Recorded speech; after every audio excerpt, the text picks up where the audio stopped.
I think a lot of the public media perception of what happened in Afghanistan and what happens at war on operations compared to the reality that I had is quite different. The most simple, no frills to get the best out of them. Keep it under £50 a month. Some of the guys said that they've felt they've lost so much weight and they've felt much more toned and stuff like that. The people who get the best results, they're the ones who just turn up consistently. I think it's quite a common thing in London. You work in the office during the day, you can be a bit tired, you end up having a few pints, going to sleep, going back to work again, and then fitness can end up drifting off a little bit. So this was good to have a little bit of focus. In the army, got some fitness qualifications from there, ended up helping some friends out doing some fitness classes in London. I was on the receiving end and then giving the classes, where I met you initially on both sides of that. And then that's where I set my own one up from there. So after 20 years in London, or 22 years in London now, I've been running my own business for 5 years now. You had a couple of deployments. In September 2003, we went on our annual camp, and down to Oakhampton in Devon. And while we were down there, we were told we were going to Iraq in January. And that was not exactly what I'd planned for, but actually in a funny way, it was it was interesting. I'm very glad I got that opportunity to go down as a private, so just a rifleman on the ground. I did quite a lot of training recruits because I found that being an infantry soldier is good fun, being within the 30-man platoon or the 100-man company or whatever, but it can get quite repetitive when you're doing training exercises in the UK. But I found when I was a junior NCO, I was a junior commander, I got put into the recruit training side of life, and I found that quite interesting because it was just a complete change to being in the rifle platoon. So I was mainly teaching recruits so skill at arms, so weapon safety and just general soldiering in the field. But the PT instructing, I got the qualification for that, and I did that as a sort of side element of it, and so that's what got me into the instructing, mentoring side of life. That's really interesting, and we could almost do an entire separate podcast about digging into those experiences, because I'd really like to understand more about that. No, it was very interesting, and I think the one thing I will say is that I think a lot of the public media perception of what happened in Afghanistan and what happens at war on operations compared to the reality that I had is quite different. How do you feel that your military service and experience has influenced the way that you approach fitness and PTing today? During the reserves in my early 20s, it gave me an excuse and an outlet to keep fit in London, when a lot of people going to boozy lunches, going to the pub, seeing their mates in the evening, they just completely let their fitness go out the window. Because when they were younger, they could take it for granted, but then they don't have the opportunity in London. So, not the opportunity, the motivation.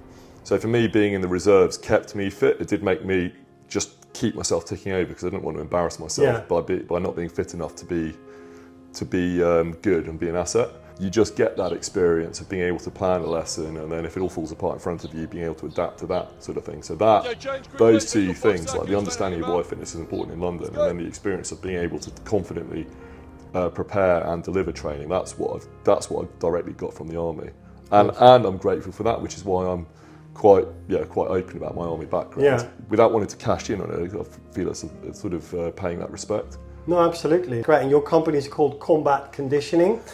And in fact, it'd be great to hear a little bit about your approach to fitness and coaching and PTing within combat conditioning. What I think in London, it can be seen as being a race to the bottom to get people to spend their way to fitness. The more you spend, the fitter you'll get, but it doesn't necessarily translate into results. What I've done, my focus is go the other way around, get people who want to be fitter and just do the most simple, no frills, provide the basic for them to get fit. The format's there, the training program's there, it's all planned using sort of strength and conditioning models and programming. The model's there, keep it as simple as possible, nothing that takes hours to explain at 7 o'clock in the morning in January when it's raining sideways. It's all there, all people need to do is turn up. Keep it under £50 a month so it's affordable.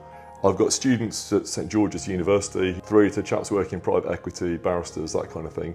And people will use it either as their whole fitness or as part of other things they do or whatever. But the idea is there, it just provides a very basic, effective and affordable fitness regime that's there.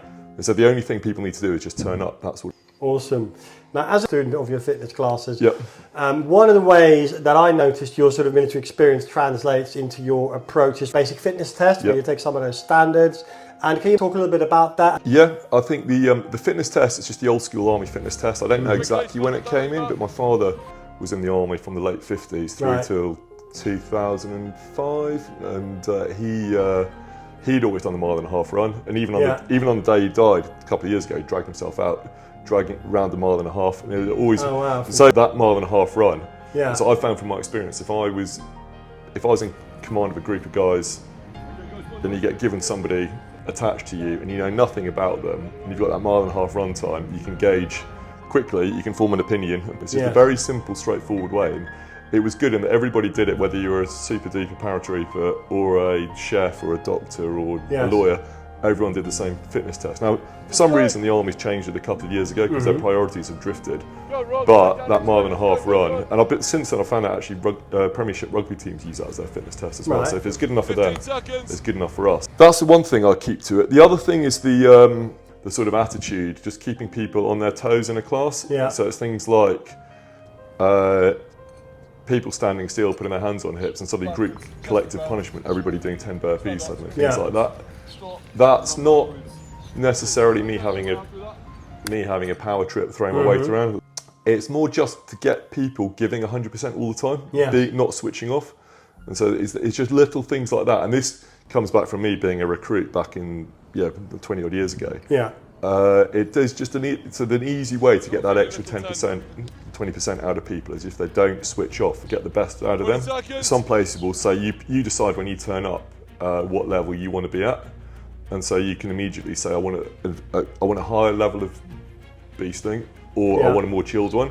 Whereas with mine, I'm thinking in the army, if I'm taking a group of soldiers, 30 or 100 soldiers for PT, none of them come up to me and tell me, yeah, I want an easy one or I want a harder one. Everyone gets the same level, and they can be guys who are can do a 7-minute mile-and-a-half, and they're in the army triathlon team or whatever, or they're guys that come back from an injury or they're not fit, or the guys attached arms, so say medics or clerks or something, who aren't or haven't been expected to be as fit. So, but you take them all in the class, they're all mixed up, and then at the end of it, they've all worked as hard as each other. So you do that by scaling reps, scaling runs. Yeah, no, definitely. That's my experience as well. Yeah. Combat conditioning. Can you talk us through the range of classes and services that you offer? There's classes every weekday every weekday all year round on Tooting Common, all outdoors, whatever the weather.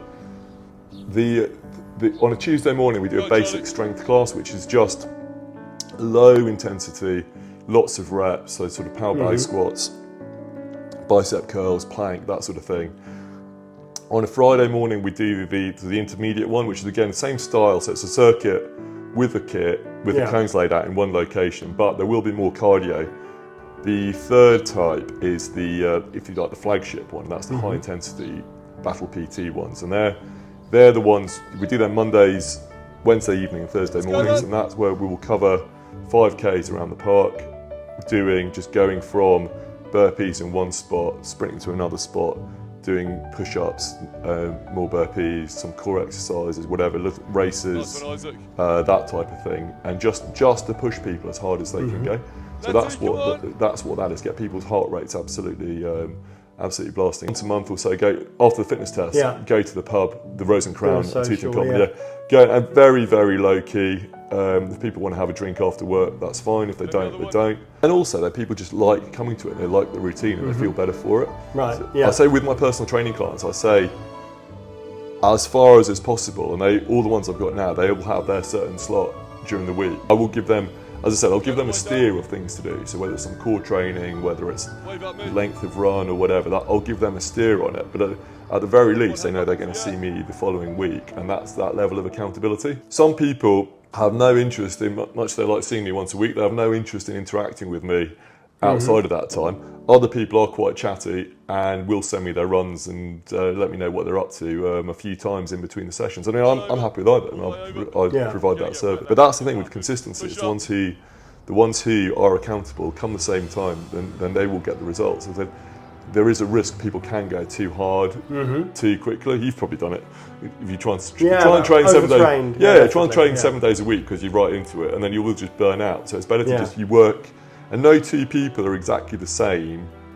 This is where the skill of strength and conditioning comes in. Like, you can train as much as you like, but how much you've eaten, how much you've slept, how many pints you had after work, all this kind of thing, that's where the variables come in as well. So, It's an interesting one because I came to film your class yesterday morning instead of doing fitness myself. Yeah. It's all right, and this morning when I did park run, I was about probably a good 20-25 seconds quicker because I pretty much had a rest day yesterday. No, that's certainly something. Yeah, I mean that's where strength and conditioning coaches earn their money, from knowing when to turn it on and when to turn it off. The like 12-week training programs and so on, and that's why I started doing the New Year, New Me thing, where people can pay for 12 weeks up front for £120 for 12 weeks up front.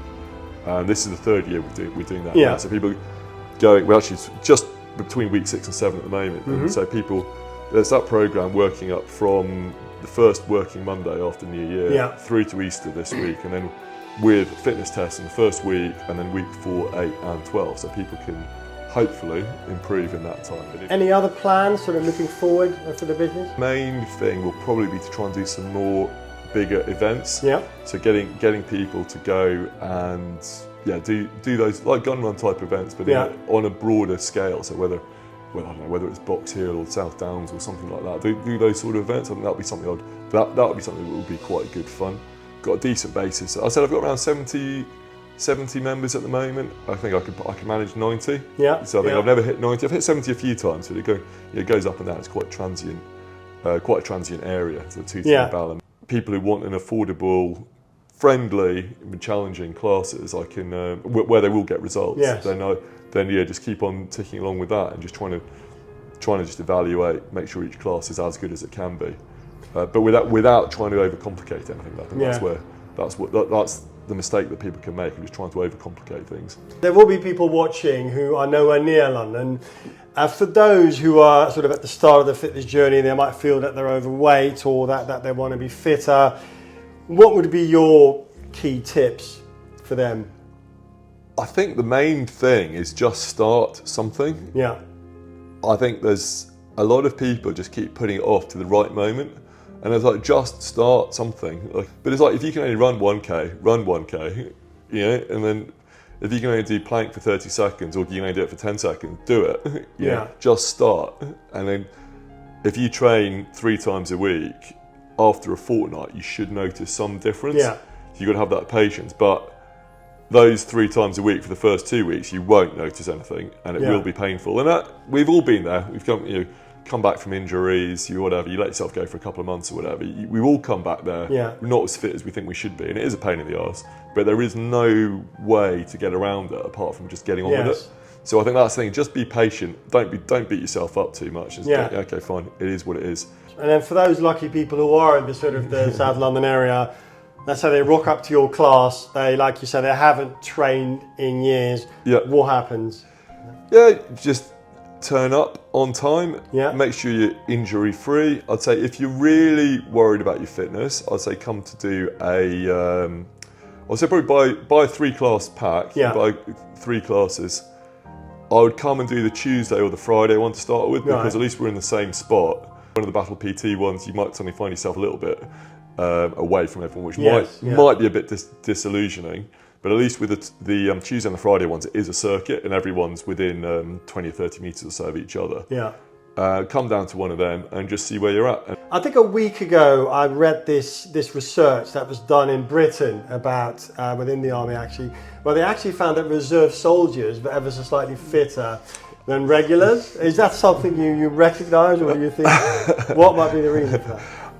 Hand on heart, I find that quite unlikely from my experience. Sorry guys, I think regular soldiers are usually a little bit younger. They're usually late teens, early 20s, whereas reservists are usually late 20s, early 30s. Broadly. Sure. Broadly. I mean junior ranks. But, I think regulars have the luxury of having forced fitness at least 4 times a week. So whether they can't be asked or not, they've still got to do it. Reservists have got to get that motivation. Average regular infantry junior rank, let's be specific. No, absolutely. The average regular. Because I have to look at the article. Are they actually talking about infantry, or are they talking across all branches? I know, and I shouldn't say it, but I lose track of anything that isn't infantry. So got it. Fair enough. I remember you a few years ago. You were off to the States, and I remember you telling me you were actually training American ROTC sort of officer candidates. That sounded like a really good experience. No, it wasn't exactly that. I did an exchange with you're not totally off. I did an exchange with the Winsconsin National Guard. Right. And the team based out of Green Bay. Sorry, the company was based out of Green Bay and home of the Packers and Aaron Rodgers and all that sort of thing. And then I was just quite lucky that I was just in the right place at the right time. Yeah. Long story short, I was doing some civvy job that I hated as an estate agent in Dulwich. A British officer was meant to be going out there and he'd made a fool of himself when he was drunk, and so he'd been kicked out. And so the regiment was in a slightly embarrassing position where they got the prestigious thing of having a place to go to the States, but they didn't have anyone or the guy they put in it couldn't go. And what was your rank at the time? I was a sergeant, but this was on the Monday. And then on the Wednesday, I got an email from my regiment saying, look, we've made a mistake. He messaged everybody above a certain rank saying, can anybody drop everything and go to the States tomorrow? And I just emailed him back and said, yeah, I can. A few people said, yeah, I'll do that. And then I put my hat in the ring, and fortunately, because I'd spent time in Afghanistan working with the Americans, so I knew their rank structure and all that sort of thing, I was pushed to the front of the queue, and I just walked out of the office and gave my notice and walked out. So we went out there in the field in Wisconsin, which is a lot like Brecon. Other guys on exchanges get to go to Florida and California. I got to go to Wisconsin, but hey ho. And I got quizzed by their equivalent of the regimental sergeant major, the Americans' equivalent of the regimental sergeant major and training warrant officer.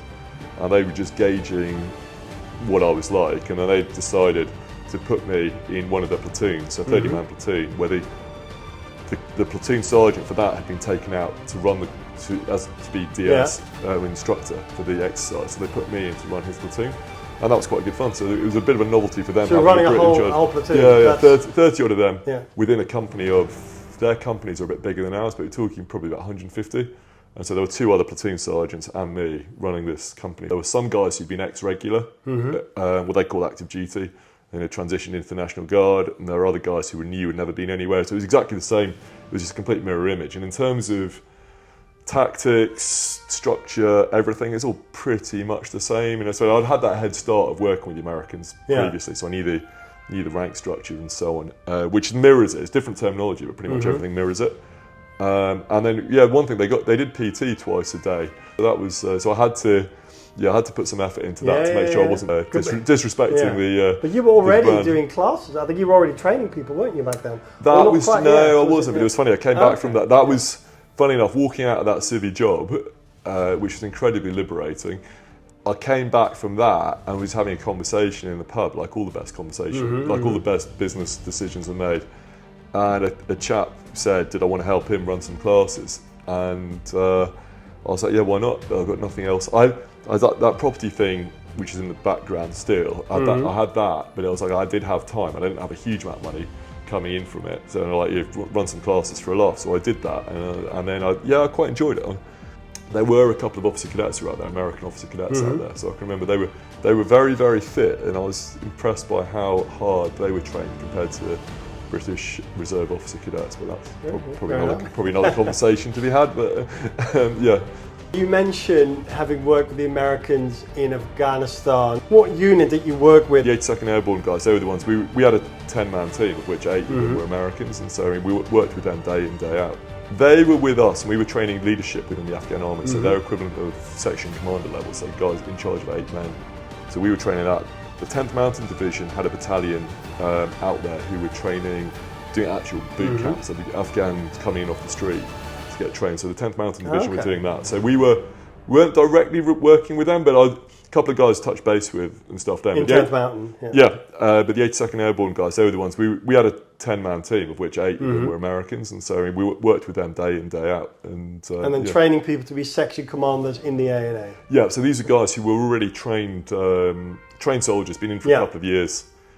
They'd come back in. It was equivalent of Brecon, where I did the section commanders course in Brecon, training them up to then take leadership. So it was assumed they'd got the knowledge of soldiering, and they'd come back in from operations.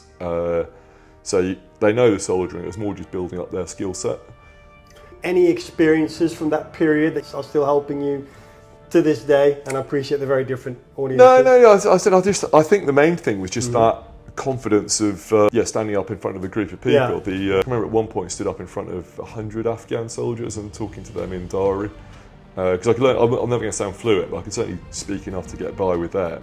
And making some joke about their Independence Day or something, and them all laughing at it. I was thinking, so that level of confidence that you can get. You're actually joking in another language. That's a pretty. Yeah, I was quite.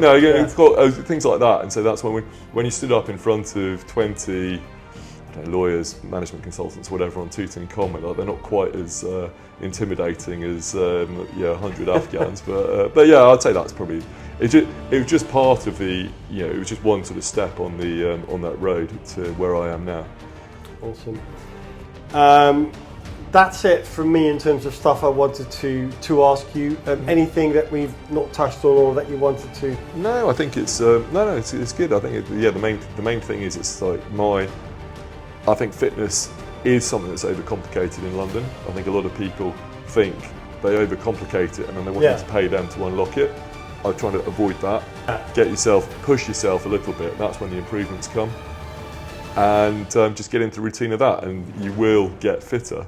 And this is what I provide. It's they just turn up, and you will get fitter. No matter how much you fight it, you will still get fitter. So it's not a complicated process. Awesome. Just get started. Well, I know from experience, George provides no frills boot camps, personal training. So by all means, look him up. Combat conditioning. Good to meet you. Tooting. We're going to end on that. I'd love to have you back and dig a bit deeper into some of these things you said. That was very good. Thanks, Freddie. Appreciate it. I'm Ferdy from Hard Routine. If you've enjoyed that, please do like and subscribe. It does definitely help us out. And see you in the hills. Treat yourself.